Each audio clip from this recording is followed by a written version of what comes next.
صبح اٹھ کے اپنے ماں باپ کی زیارت کر لے، اس کو رب کائنات ایک مقبول حج کا ثواب عطا فرمائے۔ سبحان اللہ۔ ایک بولو نا، قرآن پاک سے نہ میں بتا دوں یار، ماں باپ کی اہمیت قرآن سے پہلے لے لیتے، پھر حدیث رسول کی طرف بھی چلے جاتے ہیں۔ حضور کی بارگاہ میں صحابی آئے، عرض کی آقا محبوب کائنات ارشاد فرمائیں کہ ہم کو مال مسجد نبوی میں اے سی لگوانے کے لیے دے دیں، چٹائیوں کے لیے دے دیں، مسجد نبوی کا محراب بنانے کے لیے دے دیں۔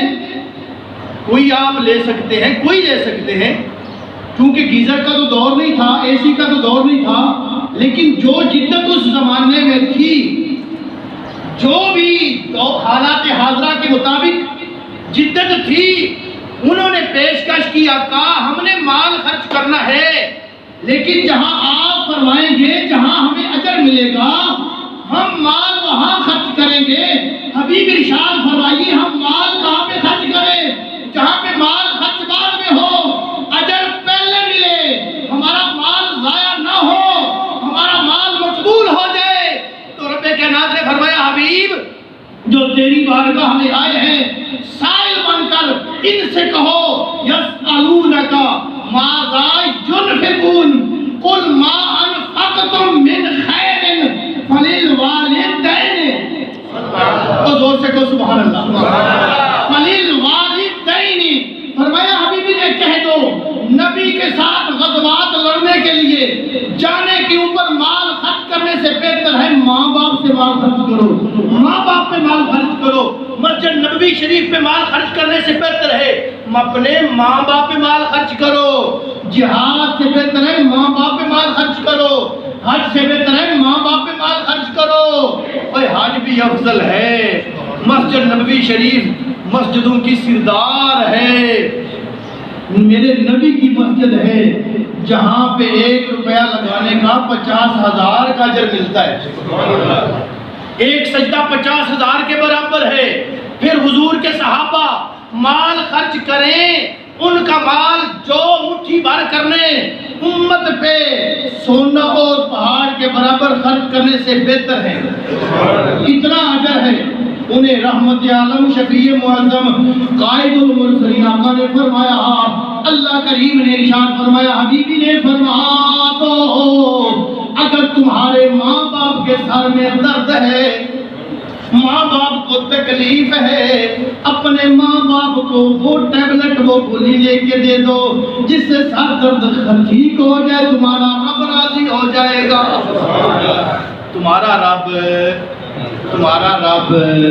ہر کسی کی خواہش ہے ہمارا رب راضی ہو جائے، ہمارا رب راضی ہو جائے، یہ ہر کسی کی خواہش ہے۔ اور اللہ فرماتا ہے مجھے راضی کرنا ہے تو اپنے ماں باپ کو راضی کر لو، اپنے آپ کی توجہ لفظوں پہ نہیں ہے، اپنے ماں باپ کو راضی کر لو، اپنے ماں باپ کو جن کے زندہ ہے خدا کے لیے، اے میرے ہاتھوں کو دیکھو۔ تو یار اگر آپ چاہتے ہیں کوئی منصب پالے تو اپنے ماں باپ کو راضی کر لو، ماں باپ کی رضا میں اللہ کی رضا ہے۔ اور باپ کتنا مخلص رشتہ ہوتا ہے، کتنا عظیم رشتہ ہوتا ہے۔ حضرت ابراہیم علیہ السلام نے اللہ کے گھر کو جب بنایا، اللہ کے گھر کو بنانے سجانے کے بعد جو رب کا حکم تھا ان طاہرا بیتی للطائفین والعاکفین والرکع السجود، میرے گھر کو صاف کرو طواف کرنے والوں کے لیے، رکوع سجود کرنے والوں کے لیے، اعتکاف کرنے والوں کے لیے۔ اللہ کے گھر کو صاف کرنا، اللہ کے گھر کی نوکری کرنا نبیوں کی سنت ہے۔ تو بولو نا، اب مولوی مسجد کا خادم ہوتا ہے جی، مسجد کی نوکری کرتے ہیں، جب کسی چودھری کسی بڑے سے بڑے کے ملازم کو کوئی کچھ کہتا ہے تو لوگ قتلوں پہ آ جاتے ہیں، میرے ملازم کو ایسے کیوں کہا ہے؟ ایسے ہوتا ہے کہ نہیں ہوتا؟ مثالیں موجود ہیں، قتل تک لوگ ہوئے ہیں زمانے میں کہ میرے ملازم کو ایسا کیوں کہا ہے، وہ تیرا ملازم ہے۔ مولوی تیرا ملازم نہیں، تیرے باپ کا ملازم نہیں، رسول اللہ کا ملازم ہے۔ رسول اللہ کے مصلی پہ کھڑا ہوتا ہے، منبر رسول پہ بیٹھتا ہے، یہ ان کا ملازم ہے، ان کا صدقہ کھاتا ہے، یہ ان کا ملازم ہے اور انبیاء کے ورثاء میں ہے اور نبی کی سنت ادا کرتا ہے۔ اللہ نے فرمایا میرے ابراہیم تیرا منصب بڑا ہے، جد الانبیاء ہیں آپ۔ کیا ہے؟ 40,000 نبیوں کے باپ ہیں اور میرے آقا کے جد ہیں، میرے آقا کے۔ جب مجھے حدیث رسول یاد آ گئی، بے وفائی ہوگی نہ سنانا، جب میرے حضور معراج پہ گئے نا، آقا کونین معراج پہ گئے تو یہاں پہ کعبہ شریف ہے، ایک آسمانوں پہ کعبہ شریف ہے، وہ بیت المعمور ہے۔ کیا ہے؟ بیت المعمور۔ اس کے خطیب جبرائیل امین ہے۔ حضرت ابراہیم علیہ السلام بیت المعمور کی دیوار کے ساتھ ٹیک لگا کے بیٹھے تھے، ایسے ٹیک لگا کے۔ اللہ کا نبی ٹیک لگا کے بیٹھا ہے۔ جب رسول رحمت تشریف لے آئے بیت المعمور کے پاس، استقبال کے لیے اللہ کے نبی ابراہیم کھڑے ہونے لگے۔ محبوب کونین نے فرمایا بابا آپ بیٹھ جائیں، آپ تو میرے باپ ہیں، آپ تو میرے، حالانکہ منصب میں، رتبے میں، مقام میں، بزرگی میں میرے نبی کا منصب سب نبیوں سے بڑا ہے، لیکن میرے نبی نے بتلایا کہ بندہ بڑا بھی ہو جائے باپ باپ ہوتا ہے۔ وہ بندہ بڑا بھی بن جائے، پروفیسر بن جائے، ڈاکٹر بن جائے، لیکچرار بن جائے، عالم خطیب بن جائے، چودھری بن جائے، کوئی بڑی ڈگری والا بن جائے، وہ یہ نہ سمجھے کہ لوگ میرے ہاتھ چومتے ہیں، نہ وہ اپنے ماں باپ کے ہاتھ چوم لے، اپنے ماں باپ سے اچھی بات کرے، تمیز سے بات کرے، اچھے صلح رحمی سے بات کرے۔ تو میرے آقا نے فرمایا میرے بابا آپ بیٹھ جائیں، آپ کھڑے نہ ہو، آپ تو میرے بابا ہیں، آپ تو میری جد ہیں، آپ تو میرے باپ ہیں۔ حضرت ابراہیم علیہ السلام نے جو دعا مانگی وہ بتانا چاہتا ہوں۔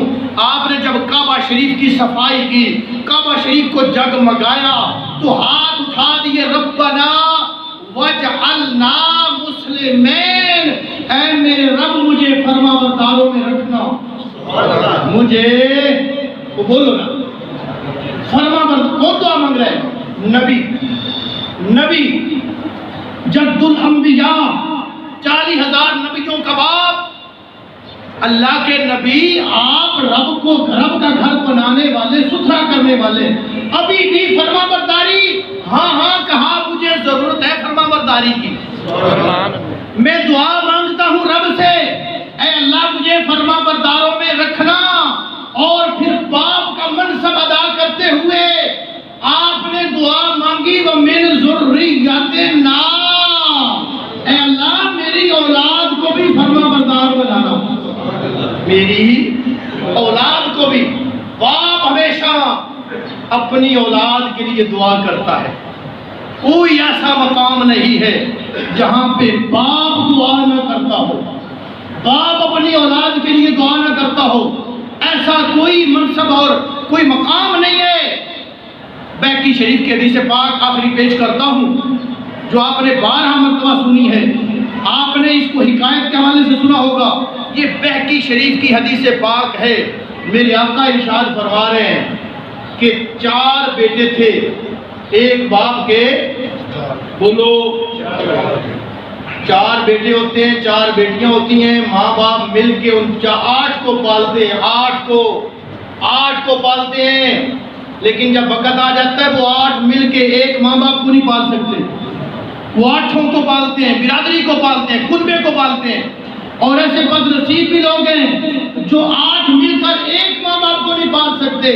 میرے آقا کی حدیث پاک ہے، آقا نے فرمایا ان 4 کا باپ بیمار ہو گیا، بوڑھا ہو گیا، ان کی زمین تھی 100 ایکڑ۔ کتنی زمین تھی؟ 100 بنگلے دیکھ لے، 100 ایکڑ زمین دیکھ لے، 100 باغات دیکھ لے۔ حدیث پاک میں آتا ہے انہوں نے کہا ہم زمین تقسیم کر لیں، لیکن شرط یہ ہے کہ اگر کوئی بندہ یہ چاہے ہمیں باپ ملے تو اس کو جائیداد سے حصہ نہیں ملے گا، کوئی یہ چاہے کہ ہمیں باپ مل جائے تو جائیداد سے حصہ نہیں ملے گا۔ لہذا کون ہے جو جائیداد سے معروم ہونا چاہتا ہے، باپ لینا چاہتا ہے، سب سے چھوٹا کھڑا ہوا، اس نے کہا یار مجھے باپ دے دو، مجھے کچھ نہ دو، مجھے باپ دے دو، مجھے کچھ نہ دو۔ آقا کونین فرماتے ہیں، بہقی شریف کے حدیث پاک ہے، آقا نے فرمایا وہ چھوٹے جب باپ کو لیا تو بیوی لڑنے لگی، بیوی کچھ بڑی سیانیاں ہوتی ہیں کچھ کہ تو نے ساری جائیداد کو آدھی کیا لیا ہے، کوڑا لے لیا ہے، ریشہ لے لیا ہے، کھانسی لے لی ہے، جھگڑا لے لیا ہے، اور دوسری کی خدمت کر کھائیں گے ہم کہاں سے؟ لیکن جب کو رات کو سویا اس کو خواب آئی، کسی کہنے والے نے کہا کہ فلاں جگہ پہ 1000 اشرفیاں پڑی ہیں، وہاں جا کے لے لے سونے کی اشرفیاں، یہ تیرا انعام ہے۔ اس نے کہا ان میں برکت ہے؟ اس نے کہا جی برکت تو نہیں ہے۔ اس نے کہا پھر میں نے نہیں لینی، پھر میں نے نہیں لینی۔ صبح بیوی سے اس نے خواب شیئر کیا کہ 1000 اشرفیاں ملتی تھی، اس نے کہا لے لینی تھی، وہ کچھ تو لے لیتا، وہ 25 ایکڑ زمین چھوڑ دی ہے تو کچھ تو لے لیتا۔ اس نے کہا اس میں برکت نہیں تھی، جو برکت نہیں ہے میں نے نہیں لینی۔ اس نے کہا تیری برکت پھر کہاں سے آئے گی؟ اس نے کہا رب کعبہ کی قسم تجھے پتہ نہیں ہے میرا باپ ساری برکت ہے، میرا باپ ساری ہی برکت ہے، دنیا بھی یہ ہے آخرت بھی یہ ہے۔ رات کو جب پھر خواب آیا تو خواب والے نے کہا کہ 1000 کی جگہ آج وہاں پہ 100 اشرفیاں رہ گئی ہیں، وہ لے لے اور جا کے اپنے کام میں لگا لے۔ اس نے کہا جی وہ اس میں برکت ہے؟ اس نے کہا جی برکت تو نہیں ہے۔ اس نے کہا پھر میں نے نہیں لینی۔ اگلا دن آیا، رات خواب آیا تو پھر خواب میں دیکھا کہ اس نے کہا 1 اشرفی رہ گئی ہے، ایک لینی ہے تو وہ لے لے، اس میں برکت ہے۔ اس نے کہا اب میں لے لوں گا، ایک کافی ہے۔ ایسے بھی لوگ ہوتے ہیں، اس نے کہا برکت والی ایک لینی ہے، مجھے 1000 نہیں چاہیے، وہ چلا گیا۔ اس نے وہاں سے وہ اشرفی لی، اس نے کہا جی 1 اشرفی پھر کرنی کیا، گھر میں لے جا کے اس نے بازار سے 2 مچھلیاں خریدی، وہ لے گیا، اس نے بیوی کو دی، اس نے کہا ان کو صاف کرو۔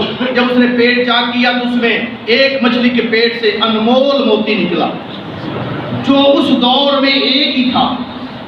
دوسری کا پیٹ چاک کیا تو اس سے بھی اچھا نکلا جو اس دور میں ایک ہی تھا۔ اب وہ مشہور ہوا، بادشاہ جو ہوتے ہیں ان کو پھر خیال آتا ہے کہ ہمارے تاج میں سب اچھے موتی لگے، اور پھر جو خوشامدی ہوتے ہیں ان کی پھر اپنا طریقہ کار ہوتا ہے۔ انہوں نے کہا جی ہاں جی آپ کے تاج میں تو اچھے موتی لگے تو اچھا ہے۔ اس نے کہا پھر تلاش کر کے لاؤ، تو تلاش کرتے کرتے اس بندے کے پاس پہنچے، ان کو پتا چلا اس کے پاس موتی ہے۔ اس نے موتی جو ساتھ تھے قیمت لگانے والے، انہوں نے کہا جی اس کی قیمت ہے 30 جانور سامان کے لدے ہوئے، ہیرے جواہرات کے، سونے کے، چاندی کے 30 جانور لدے ہوئے اس کی قیمت ہے۔ اس نے کہا جی ٹھیک ہے لے جاؤ، وہ لے گئے۔ اب جب اس نے تاج میں لگایا تو اس نے کہا جی ایک کم ہے، اس کی طرح کا ایک اور ہو تو پھر کام چلتا ہے۔ اب پھر وہ تلاش کرتے اس بندے کے پاس پہنچے۔ حدیث پاک میں آتا ہے کہ اس بندے سے جب انہوں نے سوال کیا کہ تیرے پاس اور موتی، اس نے کہا ہاں ہے، قیمت تم لگا دو۔ انہوں نے کہا موتی دکھاؤ۔ جب موتی دیکھا تو اس کی قیمت تھی 60 جانور سامان کے لدے ہوئے۔ وہ اس کو پیش کیے تو آقا کونین یہاں پہ ارشاد فرماتے ہیں جو بندہ ماں باپ کی خدمت کرتا ہے رب کریم اس کا دنیا میں بھی اجر ضائع نہیں کرتا، آخرت میں بھی اجر ضائع نہیں کرتا۔ رب کریم ہمیں عمل کی